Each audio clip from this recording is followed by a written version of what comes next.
We're at the midway point of the NBA season, and that's time for an NBA midseason awards checkpoint. It's time to start really thinking about the end of season awards and where things stand. We've got enough games. Let's take a look.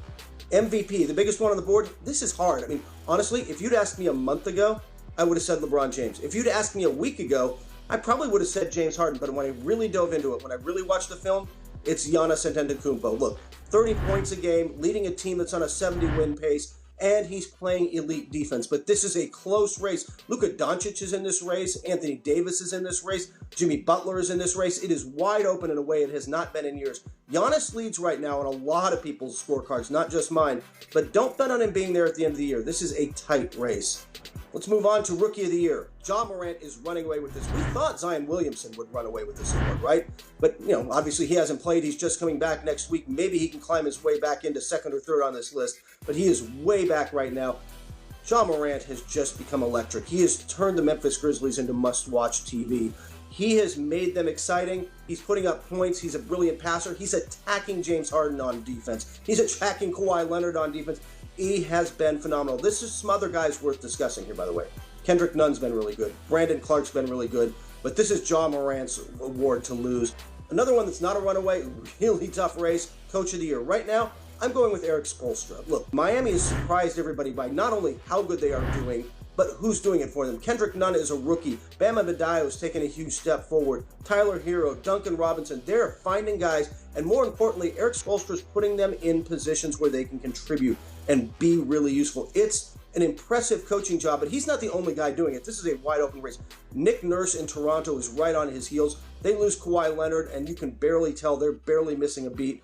Brad Stevens has been fantastic in Boston. Frank Vogel, frankly, my list goes 8 deep of guys I'm thinking about for this award. It is wide open.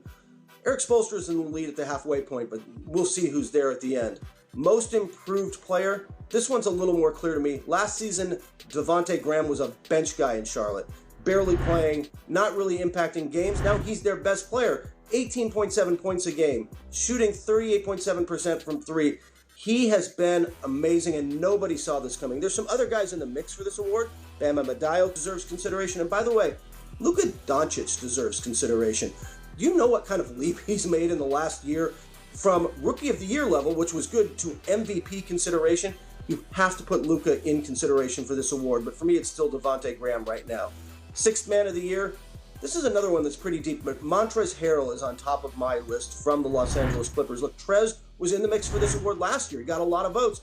He came back this season having worked on his weaknesses. He's a more efficient scorer, and more importantly, he's a much better defender. That keeps him on the floor at the end of the games. He's closing games for an elite Clippers team as a sixth man. That says a lot. There are other guys still in this race. Derrick Rose has been phenomenal.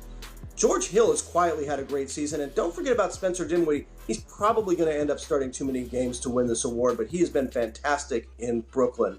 Defensive Player of the Year, another one that's wide open. Honestly, the hardest one for me to choose at this point in the season. It's wide open, but I have Rudy Gobert on top. They asked a lot more of Rudy Gobert this year. They made moves this offseason in Utah, and they were not to improve the defense. It was to improve the offense, and they said, Rudy, you're going to have to take on more. He's done that, and he's done it well, but he's not running away with this award.